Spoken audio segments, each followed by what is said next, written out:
പല സുഹൃത്തുക്കളും നമ്മൾ ചർച്ച ചെയ്യാൻ പോകുന്ന വിഷയം മെഗാസ്റ്റാർ ചിരഞ്ജീവിയെക്കുറിച്ച്. ചിരഞ്ജീവിയെക്കുറിച്ച് പറയണമെങ്കിൽ അദ്ദേഹം 78-79 കാലഘട്ടത്തിലെ സിനിമയിൽ വന്നിട്ടുണ്ട്.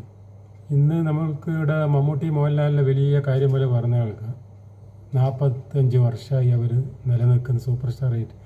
മമ്മൂട്ടിക്ക് മോഹൻലാലിന് മുന്നേ ചിരഞ്ജീവി നായകനായിട്ട് തെലുങ്ക് ഫിലിമിൽ അഭിനയിക്കുന്നുണ്ട്.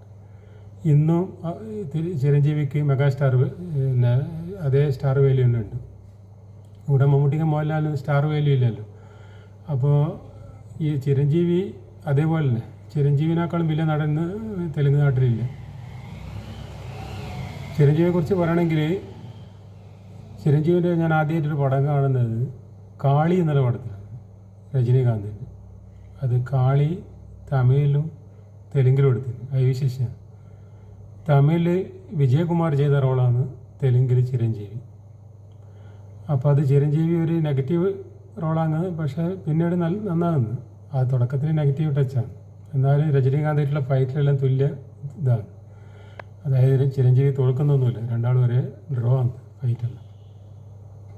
പിന്നെ ചിരഞ്ജീവിൻ്റെ കുറേ പടങ്ങൾ തെലുങ്കിൽ നിന്ന് തമിഴിലേക്ക് ഡബ് ചെയ്തിട്ട് വരാൻ തുടങ്ങി. അത് തമിഴ് മലയാളത്തിൽ വരും, ഡബ് ചെയ്യാതെ തന്നെ തമിഴിൽ വരും. ചില പടങ്ങൾ ഡബ് ചെയ്തിട്ടും വരും. അതിലന്ന് കാലം എന്നെല്ലാം പറഞ്ഞ പടം കളിച്ചത് അതിൽ മലയാളത്തിൽ ഡബ് ചെയ്തു, അത് ബോറാണ്. ചിരഞ്ജീവിൻ്റെ പടം തമിഴിൽ ഡബ് ചെയ്തിട്ട് വന്നത് കാണണം, അതാണ് രസം. മലയാളത്തിൽ സംസാരിക്കുന്ന കാണുമ്പോൾ പടത്തിൻ്റെ മ്യൂസിക്കും സെറ്റിങ്സും എല്ലാം മാറും, തല്ലിപ്പൊളി പടാവും മലയാളത്തിൽ ഡബ് ചെയ്തിട്ട് വരുമ്പോൾ. തമിഴിലാകുമ്പോൾ തമിഴന്മാർ നല്ല മ്യൂസിക്കും നല്ല ഡയലോഗ് ഇതിലും അവർക്ക് നല്ലതാകുമ്പോൾ ചിരഞ്ജീവിൻ്റെ തമിഴ് പടം കാണാൻ രസം, തമിഴിൽ ഡബ് ചെയ്ത് പടം കാണാനും രസം. അങ്ങനെ അന്നത്തെ കാലത്ത് ഒരുപാട് പടം ഉണ്ടായിരുന്നു. കൊള്ളൈക്കാരൻ ഞാൻ ചിരഞ്ജീവിൻ്റെ അന്നത്തെ കാലത്ത് എല്ലാ പടം കാണുന്നു. ചിരഞ്ജീവിൻ്റെ പടം കണ്ടു കഴിഞ്ഞാൽ അവർ ടിക്കറ്റ് എടുത്ത പൈസ മുതലാവും.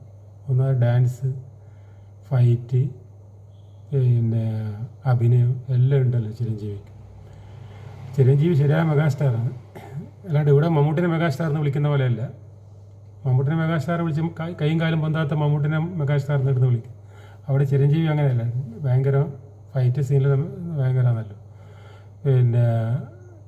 അന്നത്തെ കൃഷ്ണ എന്ന് പറഞ്ഞ സൂപ്പർ സ്റ്റാറിനെ ഓവർടേക്ക് ചെയ്ത് ചിരഞ്ജീവി.